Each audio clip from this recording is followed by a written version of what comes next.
Warriors, naunahan ulit ng Cavs sa isang mahusay na player. Lakers, may tamang sangkap para mag-champion ngayon at moves ng Warriors kay Horford, kaya pala hindi magugustuhan ni Curry. Si Mario Hezonja, na former 5th overall pick ng Orlando at naglaro ng 5 season sa NBA bago bumalik sa Europe at maging isa sa pinakamahusay na player sa kontinente, ay pumayag na bumalik sa NBA sa edad na 31 sa pamamagitan ng isang minimum contract na nagkakahalaga ng $2.8 million kasama ang Cleveland Cavaliers. Ang balitang ito ay unang iniulat ni Shams Charania ng ESPN, batay sa impormasyong ibinigay ng ahente ni Hezonja na si Michael Telem ng Excel Sports Management. Matagal nang may mga ulat tungkol sa posibleng pagbabalik niya sa NBA, ngunit tulad ng marami pang iba, kinailangan niyang hintayin munang malinawan ang sitwasyon ni LeBron James bago tuluyang umusad ang mga pangyayari. Hindi naging ayon sa inaasahan ang unang yugto ng karir ni Hezonja sa NBA. Sa 5 season, nagtala siya ng average na 6.9 points at 3.1 rebounds kada laro habang nag-shoot lamang ng 31.9% mula sa 3-point line. Hindi niya naabot ang inaasahang antas bilang isang star. Sa kanyang pag-alis sa liga, sinabi pa niya, mas palabas ang NBA kaysa sa mismong laro. Pagbalik niya sa Europe, lalo pang gumanda ang kanyang laro ayon sa mga scout na nakausap ng NBC Sports. Noong nakaraang season, siya ang kinilalang MVP ng Spanish ACB League habang naglalaro para sa Real Madrid. Nagtala siya ng average na 17.5 points, 4.9 rebounds at 1.9 assists bawat laro. Malaki ang posibilidad na magkaroon siya ng sapat na playing time sa Cleveland, lalo na't may mga nabakanting pwesto sa rotation matapos umalis sina Dean Wade at Keon Ellis, isang papel na inaasahan sanang gampanan ni LeBron. Ang pagkuha kay Hezonja ay isa lamang sa mga hakbang na inaasahang gagawin ng Cavs matapos mabigong makuha si LeBron. Kabilang din sa kanilang pangunahing prioridad ang muling pagpirma kay James Harden. Sa kasalukuyan, mayroon ng 13 guaranteed players ang Cleveland sa kanilang roster at nasa 35.5 million pa ang kanilang pagitan bago maabot ang second apron ng salary cap ayon kay Bobby Marks ng ESPN. Isa sa natitirang 2 roster spot ay inaasahang ilalaan para sa muling pagpirma kay Harden na malamang ay makakatanggap ng kontratang humigit kumulang 30 million bawat season. May interes din ang Cavs kay Jonathan Kuminga, ngunit maaari lamang nila siyang alupin gamit ang natitirang 7 million mula sa kanilang mid-level exception. Mas mataas ang hinihinging halaga ni JK at iyon lamang ang kayang i-offer ng Cleveland. Bukod dito, ang isang sign and trade deal na iniulat na nais ni Kuminga ay maglalagay sa Cavs sa ilalim ng first apron hard cap. Dahil dito, kakailanganin nilang magbawas ng malaking halaga ng sahod sa roster, kaya itinuturing na napakaliit ng posibilidad na matuloy ang naturang kasunduan. Sa sumunod na balita naman, ginugol ng Lakers ang malaking bahagi ng nakaraang dekada sa pagsisikap na makakuha pa ng isa pang kampyonato sa pamumuno ni LeBron James. Nagbunga ang estratehiyang ito ng kampyonato noong 2020, ngunit nagresulta rin ito sa isang tumatandang roster, pabago-bagong grupo ng mga role player, at ilang season na mas nagmistulang palabas ng mga sikat na personalidad kaysa seryosong paghabol sa titulo. Ngayon ay nasa Philadelphia Sixers na siya. Samantala, nananatili si Luka Doncic sa LA at nabigyan ang Lakers ng uri ng oportunidad na inaasam ng karamihan sa mga prangkisa sa loob ng maraming dekada. 27 taong gulang pa lamang si Luka, mayroon na siyang 2 scoring title at napatunayan na niyang kaya niyang dalhin ang isang team hanggang sa playoffs ng Western Conference.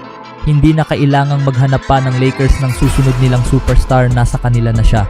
Ang tunay nilang responsibilidad ngayon ay tigilan ang pag-iisip na parang isang teams na naiipit sa pagitan ng 2 henerasyon at sa halip ay buuin ang buong team sa paligid ng players na maaaring magtakda ng kanilang susunod na matagumpay na panahon. Nakagawa sila ng ilang matatalinong hakbang. Ibinibigay ni Walker Kessler ang rim protection at vertical threat na matagal nang kulang sa Lakers, habang nananatiling mahusay na pangalawang playmaker si Austin Reeves na kayang parusahan ang depensa kapag masyado nilang tinututukan si Doncic.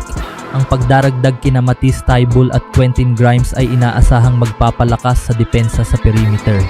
Nagdadala naman si Colin Sexton ng isa pang agresibong scorer, habang ang mga veteranong tulad ni Kevon Looney ay handang gawin ang mga trabahong hindi gaanong napapansin ngunit napakahalaga pa rin sa isang team na nais magkampiyon.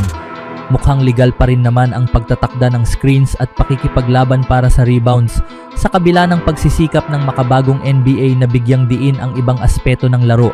Dahil sa mga bagong dagdag na ito, naging mas bata, mas malalim ang lineup at mas angkop ang Lakers na bumuo ng sistema sa paligid ni Doncic.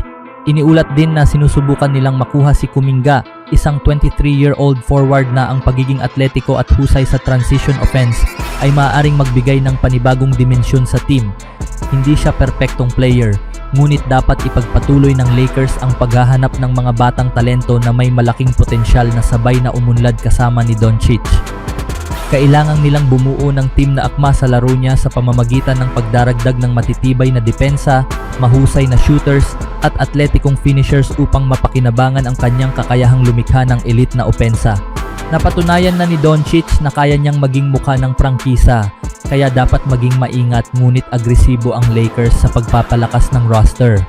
Sa matibay na pundasyon ng team at kasaysayan ng pagbuo sa paligid ng mga superstar, layunin nilang makabuo ng isang team na tunay na makalalaban para sa kampyonato, hindi lamang makapasok sa postseason. Sa huling balita, mukhang magulo ang sitwasyon ng Golden State Warriors sa ngayon at walang mas malinaw na nagpapakita ng kawalan nila ng malinaw na direksyon ngayong off-season kaysa sa desisyong ibalik ang veteranong sentro na si Al Horford sa pamamagitan ng 2-year contract. Wala itong kinalaman sa kakayahan ni Horford na nananatiling mahalagang role player kahit halos 2 dekada na siyang naglalaro sa NBA. Ngunit sa isang banda, may mga ulat na nakatuon umano ang Warriors sa hinaharap ng team, habang sa kabilang banda ay muling pinirmahan nila ang isang 40-year-old player sa isang multi-year deal. Ang magkasalungat na hakbang na ito ang sumasalamin sa kasalukuyang kalagayan ng Golden State. Parang nasa gitna sila, walang malinaw na direksyon. Wala namang seryosong ulat na pinag-isipan ni Horford ang lumipat sa ibang team at tapos ang isang taon niya sa Warriors. Ngunit kung ginawa man niya iyon, kakaunti lang ang masisisi sa kanya matapos ang isang season kung saan nabigong makapasok sa playoffs ang prangkisa. Sa kabila ng muling pagpirma nila sa kanya sa 2 taong, $14 million at sa pananatili ni Steve Kerr, hindi gumawa ang team ng inaasahang malalaking hakbang upang palakasin ang tsansa nilang manalo ngayon. Kabilang ang kabiguang makuha si LeBron James. Ayon kay NBA insider Tim Kawakami, mas nakatuon na umano ang may-ari na si Joe Lacob sa pagbuo ng team para sa panahon pagkatapos ni Stephen Curry. Gayunman, tila magkasalungat ang kanilang mga desisyon, gaya ng pagpirma kay Horford sa halip na bigyan ng mas malaking papel ang mas batang si Quinten Post.